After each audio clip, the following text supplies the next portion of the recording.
कहा जाता है कि दक्षिण भारत की भूमि को भगवान ने खास तौर पर सनातन जीवन पद्धति और सनातन यानी कि हिंदू धार्मिक हितों के विशेष स्थानों के साथ बनाया है।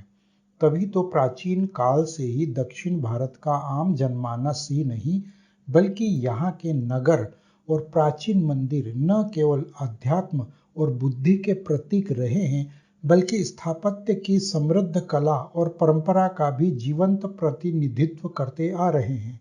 इसीलिए कहा जाता है कि यदि भारत के आश्चर्यों को देखना हो, इनक्रेडिबल इंडिया को देखना हो, तो दक्षिण भारत में जाकर ही देखा जा सकता है। तो दक्षिण भारत की इसी समृद्ध परंपरा को देखते हुए आज यहाँ हम बात करने वाले हैं दक्षिण भारत के कर्नाटक राज्य के चिकमंगलूर जिले की श्रृंगेरी तहसील के बारे में। इसी श्रृंगेरी तहसील में स्थित है पवित्र श्रृंगेरी मठ। इस श्रृंगेरी मठ का महत्व आज हिंदू धर्म के चारों धामों और 12 ज्योतिर्लिंगों से कहीं बढ़कर कहा जा सकता है। ऐसा इसलिए क्योंकि इसी मठ के कारण आज हम और हमारी यह सनातन सभ्यता जीवित है, वरना तो मुगलों ने, अंग्रेजों ने और फिर सन 47 के बाद से आज तक की सभी सरकारों ने इसे नष्ट करने के लिए क्या क्या उपाय नहीं किए हैं। लेकिन हम आभारी हैं इस श्रृंगेरी मठ के और इस मठ को स्थापित करने वाले आदि शंकराचार्य जी के, जिन्होंने 8वीं शताब्दी में ही भविष्य के खतरे को पहले से भांप लिया था। श्रृंगेरी से जुड़े संक्षिप्त इतिहास की बात करें तो श्रृंगीगिरी यानी आज का यह श्रृंगेरी नगर एक अति प्राचीन नगर है और इसको यह नाम यहाँ से करीब 12 किलोमीटर दूर स्थित श्रृंगगिरी नामक एक छोटी सी पहाड़ी से मिला है, जिसके बारे में पौराणिक मान्यता है कि यहाँ श्रृंगी ऋषि का जन्म हुआ था।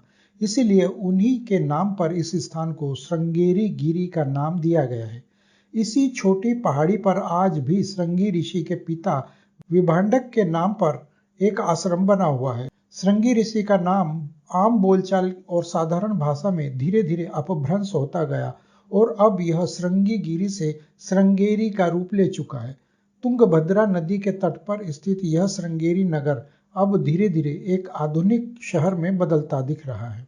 8वीं शताब्दी में आदि शंकराचार्य ने यहाँ अपने कुछ दिनों के प्रवास के दौरान श्रृंगेरी तथा शारदा मठों की स्थापना की थी और आदि शंकराचार्य द्वारा स्थापित तथा आदि वेदांत से संबंधित 4 प्रमुख मठों में श्रृंगेरी मठ ही सर्वप्रथम मठ है, जिसके कारण सनातन को नया जीवन मिला है।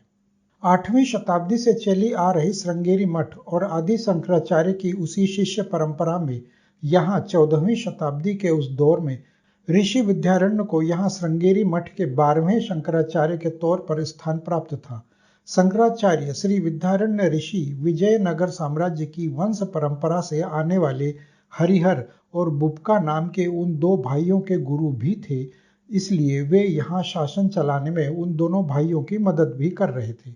हरिहर और बुपका नामक ये वही 2 भाई थे जिन्होंने विजयनगर में स्वतंत्र हिंदू साम्राज्य की स्थापना की थी।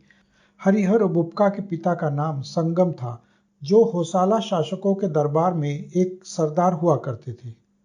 हरिहर और बुपका ने विजयनगर में स्वतंत्र हिंदू साम्राज्य की स्थापना करने के बाद उसे इतना समृद्धशाली बना दिया था कि दक्षिण भारत के इतिहास में यह उस समय का सबसे प्रसिद्ध और समृद्धशाली साम्राज्य हुआ करता था। और यह सब संभव हुआ उनके गुरु और शंकराचार्य श्री विद्यारण्य ऋषि के कारण। शंकराचार्य श्री विद्यारण्य ऋषि के निधन के बाद हरिहर और बुपका ने उनकी स्मृति के तौर पर उनकी समाधि के ऊपर एक मंदिर का निर्माण करवाया और उसे नाम दिया विद्याशंकर मंदिर। ऐतिहासिक प्रमाणों के अनुसार विद्याशंकर मंदिर का निर्माण काल 1338 ईस्वी का बताया जाता है। इस हिसाब से यह मंदिर आज से लगभग 685 वर्ष पूर्व बनकर तैयार हुआ था। इस मंदिर में एक ऐसी खूबी है जो इसे 7 अजूबों से भी बड़ा बनाती है। आयताकार आकृति में बने इस मंदिर का मुख्य आकर्षण इसके वो 12 स्तंभ है जिन पर शौर्य चिन्ह बने हुए हैं, जो 12 राशि चक्रों को प्रदर्शित करते हैं। इन सभी 12 स्तंभों के 12 राशि चक्र की रूपरेखा खगोलीय अवधारणाओं को आधार मानकर तैयार की गई है। प्रत्येक सुबह जब सूरज की किरणें मंदिर में प्रवेश करती हैं तो वे वर्ष के उसी महीने का संकेत देने वाले एक विशेष स्तंभ से टकराती हैं। इसकी यही खूबी हमें इस संपूर्ण पृथ्वी पर कहीं और देखने को नहीं मिलती। तो अगर यह जानकारी आप लोगों को अच्छी लगी हो तो कृपया कमेंट बॉक्स में अपने विचार हमें जरूर बताएं और जाने से पहले वीडियो को लाइक और शेयर भी करते जाएं।